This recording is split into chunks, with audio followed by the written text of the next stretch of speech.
Do your pelargoniums look like this, with yellowing leaves? Do you think they're dying? They're probably not, and you can definitely save them. I'm going to show you how.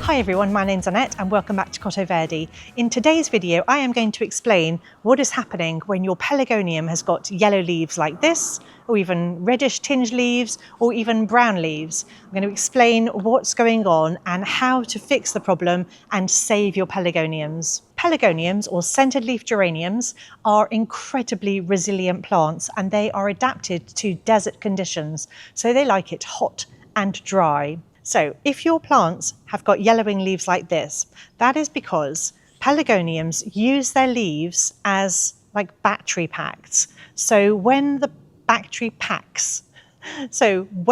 plant is stressed, they drain all their energy out of the leaves and save themselves by basically dropping the leaves and trying to keep their stem alive, because the stems can grow new shoots. And so these leaves won't recover. They're just going to drop off and fade. I mean, some of them may, like the greener ones might, but the plant is draining its energy from here and just trying to stay alive. And if it tries to keep pumping out energy into its leaves, then it's less likely to survive. Now, the reason my plants are doing this, and the reason most often pelargoniums do this, is because they've been overwatered. So the compost in here, if I show you, the compost is wet looking. And that is because I've had these outside and we've had storms and torrential downpours for over a week, ever since our heat wave. And basically the compost has just got too wet. I kind of thought that they wouldn't get much water because the leaves are kind of covering the pot, but it's just going to drain through and the compost is going to get wet. So because we've had so much rain, the plant is suffering because it likes it hot and dry. It likes dry compost and it just doesn't want that much rain. So if your stems are firm, this bit here, if this bit is firm, then it doesn't matter what these larger leaves look like. The plant is capable of recovering and pushing out new leaves.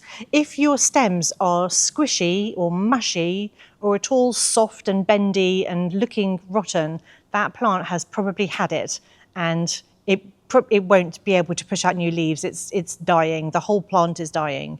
But most of the time when you see yellowing leaves, if you sort it out fast enough, then we're going to be able to save it. So I'm going to go through the steps now to save a plant that is looking like this. So the best thing to do is immediately stop watering and try to keep your plant dry. So if you've got a sheltered spot or a greenhouse or a cold frame, something where it can be covered and prevented from getting wet, that is the best thing or best situation for it. The reason we stop watering it is a plant with no green leaves is not able to photosynthesize anymore, and so it's not going to need very much moisture. So if it continues to get wet, it's just going to make matters worse. If it's got green leaves still, then it is going to be able to drink water and we can carry on watering it. Does that make any sense? I hope it makes sense. So if it's the majority of your leaves are brown or yellow, or in fact have dropped off already, stop watering and wait for the plant to recover and start pushing out new shoots. So leave it entirely alone until the soil dries out completely. And you can check that just by lifting it out of the pot and checking to see whether the compost is dry. The other thing not to do is don't fertilize it yet. So a plant with barely any leaves doesn't need any food. And in fact, if we feed it, the salts in the food are probably going to burn the roots and will make matters worse. So save fertilizing it until it's got some healthy leaves. So what we do want to do is provide it with the maximum amount of warmth and light that we can. So we need to find a dry, bright place to keep it. A greenhouse is ideal, even if it's just one of those zippy greenhouses like I have, or a cold frame, although the cold frame really does need to probably have glass sides so that it can get enough light. I mean, if you want to, you can bring it in and put it on your kitchen windowsill. Just make sure it's in a bright place and that we keep it warm. So it really likes to be between, definitely higher than 18 degrees. I'd say between 20 and 25. We want to keep it in temperatures that it really appreciates, which is warm. So at the moment here in the UK, it's about 16 or 17 degrees, and that is not warm enough outside for this plant to recover. So I'm going to be putting mine in my little zippy greenhouses and on the top shelf so they get the maximum amount of light, and waiting for the soil to dry out completely. Once the plant has dried out and it's had sufficient sun and warmth, those are the triggers that will tell the plant that it's safe to start pushing out new shoots. So it's really important to be patient, because it's going to take a little while, firstly for the soil to dry out and for the plant to register that it's now in a suitable environment to start growing again. So don't lose hope if it takes a couple of weeks to start reshooting new leaves. It is going to take a little while. And you'll just be patient. So if you wait a couple of weeks and then you start seeing new little green shoots coming out from all the nodes where the old leaves used to be, then we can start celebrating, because that is telling us that our plant has survived. We created the right environment for the plant to be happy, and we've saved our pelargoniums. So if you want to know when to start watering again, first of all, wait until you see those little green shoots. Check that the compost is actually dry, and then do what's called the weight test. So if you pick up a pot of a similar size to the one that your plant is in, feel the weight of that pot. It's not very heavy.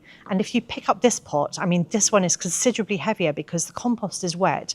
So you want the plant and the compost to be sort of feather light.